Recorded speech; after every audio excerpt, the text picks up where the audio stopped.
ये माहौल कुछ लोगों का बनाया हुआ। ये शुरू से ऐसा ही हम लोग आपस में रहे हैं और हमेशा से। अब हमारे परिवार में ले लीजिए तो हमारे पिताजी जो है 6 भाई हैं, उसमें से 5 लोग मदरसे के पढ़े हुए हैं। और क्या कहें, तो एक ये सब कुछ हाइप बनाया जाता है अपने अपने पॉलिटिकल गेन के लिए, राजनीतिक के लिए। का नाम बताएंगे क्या? जी, वो हमारे बड़े बाबूजी थे डॉक्टर परमेश्वर प्रसाद, जो रांची मेडिकल कॉलेज में, जो कि अब आज झारखंड में चला गया है, वो हैं। वो अब तो इंतकाल हो गया उनका। वो रिटायर्ड HOD मेडिसिन के थे। उनके बाद भृगुनाथ प्रसाद जी थे, जो कि हम लोग की दवा की दुकान बक्सर में थी, उसके मालिक थे। डॉक्टर बैजनाथ प्रसाद थे, जो कि रांची में ही थे। और डॉक्टर BN गुप्ता, जो कि वो भी वेटनरी के ही डॉक्टर थे और दिल्ली में वो बड़े साइंटिस्ट थे, वो दिल्ली में सेटल हो गए। और फिर डॉक्टर ठाकुर प्रसाद थे, जो कि हम लोग की पूरी फैमिली समझिए कि इसी पेशे में है। हाँ, 5वीं पीढ़ी हम लोग की चल, मेरी बेटी भी डॉक्टर है। तो कहने का मतलब हमारे पिताजी जो हैं डॉक्टर भोलानाथ प्रसाद, जो कि आयुर्वेद से थे और बक्सर में ही थे। मैं इस वक्त जनपद गाजीपुर के यूसुफपुर में मौजूद हूँ और यहाँ पे एक नया मैरिज हॉल खुला है। कहना है इस क्षेत्र के मशहूर शायर, अदीब, lecturer doctor Mukhtar Ahmad Ansari inter college के अध्यापक हैं। उन्होंने अपने बच्चे का वलीमा किया है। शादी बहुत ही मामूली ढंग से मस्जिद में निकाह हुई है और इसका आम तौर पर लोगों को इस पर ख्याल रखना चाहिए। अपने बेटे की शादी करें बहुत से मामूली अंदाज में मस्जिद में करें, वलीमा को अपनी शान और शौकत के मुताबिक करें, तो ये अल्लाह का रसूल सल्लल्लाहु अलैहि वसल्लम ने पढ़ाया है। उसका पूरा का पूरा अपने ख्याल किया है, वलीमा अपने शान और इस वलीमे में शरीक हुए हैं बलिया जनपद के एक मशहूर हड्डी विशेषज्ञ डॉक्टर साहब थे। मैं खुद उनका परिचय जानना चाहता हूं कि आज यहां आने के बाद आप क्या महसूस कर रहे हैं। नमस्ते, मेरा नाम डॉक्टर सुजीत कुमार है। मैं जनपद बलिया में ऑर्थोपेडिक सर्जन हूँ, हड्डी का डॉक्टर जिसे आप कहेंगे। और जफर साहब हमारे बड़े भाई हैं। और ये सबसे पहले मैं बता दूं कि यूसुफपुर से मेरा ताल्लुक़ जो है वो गज़लों के माध्यम से हुआ। आसिफ भाई और सैफी भाई और आकम भाई हैं। आप लोग के सानिध्य में हमको काफ़ी कुछ जानने को मिला यूसुफपुर के बारे में।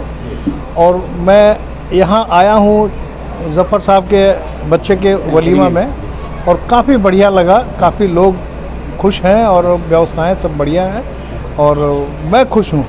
मुझे लगा कि यूसुफपुर में एक नई बात आई है। हाँ बिल्कुल, ये कस्बे के लिए बहुत सुविधा एक बढ़ गई है। कस्बे में एक सितारा और लग गया है। जी बिल्कुल। मैं आपसे जानना चाहता हूँ कि आज के माहौल में आप क्या संदेश देना चाहते हैं पूरे भारत को, क्योंकि आज एक हड्डी डॉक्टर के हैसियत से एक मुसलमानों की तकरीब में आप आए हैं। क्या एक शायर के हैसियत से, एक अदब के लिहाज से जिस वक्त माहौल बना हुआ है, ऐसे हालात में क्या संदेश देंगे? अरे नहीं, माहौल कुछ लोगों का बनाया हुआ। ये शुरू से ऐसा ही हम लोग आपस में रहे हैं और हमेशा से। अब हमारे परिवार में ले लीजिए तो हमारे पिताजी जो है 6 भाई हैं, उसमें से 5 लोग मदरसे के पढ़े हुए हैं। और क्या कहें, तो एक ये सब कुछ हाइप बनाया जाता है अपने अपने पॉलिटिकल गेन के लिए, राजनीतिक के लिए। का नाम बताएंगे क्या? जी, वो हमारे बड़े बाबूजी थे डॉक्टर परमेश्वर प्रसाद, जो रांची मेडिकल कॉलेज में, जो कि अब आज झारखंड में चला गया है। वो हैं।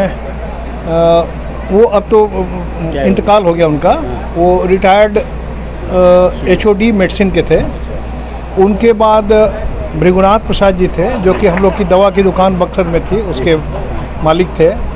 डॉक्टर बैजनाथ प्रसाद थे, जो कि रांची में ही थे।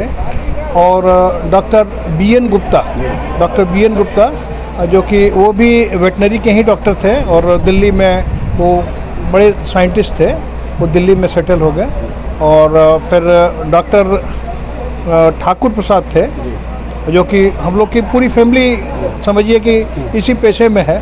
हाँ, पांचवी पीढ़ी हम लोग की चल, मेरी बेटी भी डॉक्टर है। अच्छा। तो कहने का मतलब अब हमारे पिताजी जो हैं डॉक्टर भोलानाथ प्रसाद, जी। जो कि आयुर्वेद से थे और बक्सर में ही थे, उन्होंने, मैं जो बता रहा था, उन्होंने केवल मदरसे में उनकी तालीम नहीं हुई है, अच्छा। बाकी सब लोग मदरसे के ही पढ़े हुए हैं। और एक बहुत बढ़िया हमेशा से आपसी हम लोग का प्रेम रहा है। हमको याद है सारिमपुर एक जगह है बक्सर के पास में, तो हाँ, बड़े बाबूजी के एक मित्र थे तफज्जुल खान, जी। बड़े बाबूजी हम लोग उनको बोलते थे, आते तो पैर छूते थे। तो हमेशा उन दो दोस्तों की बातें होती थी, और आज भी हम लोग उनके गांव से जो भी आते हैं मरीज हमको दिखाने के लिए, तो हम उनका नाम लेते हैं, उनको याद करते हैं, तो उनके परिवार की बहुत सारी बातें आती हैं। तो कहने का मतलब ये है कि ये एक सामाजिक समरसता है, ये शुरू से बना हुआ है और रहेगा। ये कुछ लोग अपने अपने पॉलिटिकल गेन के लिए कर रहे हैं और उसमें कामयाब भी हैं, हम नहीं कहते हैं कि कामयाबी नहीं है, कामयाब हैं, लेकिन चीज़ें वहीं रहेंगी, आपसी प्रेम हमेशा बना रहेगा, कुछ नहीं बिगड़ना है। हम लोग बस अपने अपने को दुरुस्त रखें, सब कुछ अच्छाई से चलेगी। अभी एक शायर और हैं, मैं इनसे ही जानना चाहता हूँ कि आज की इस तकरीब में आप 1 मिनट में लोगों को क्या संदेश देंगे जो डॉक्टर साहब ने आपने कहा है? देखिए, जब आप चमन में जाएंगे, किसी भी गुलशन में जाएंगे, तो उसमें फूलों की तादाद कम होती है, कांटों की ज़्यादा, लेकिन कांटों की तादाद को देखकर माली जो है चमन को छोड़ता नहीं।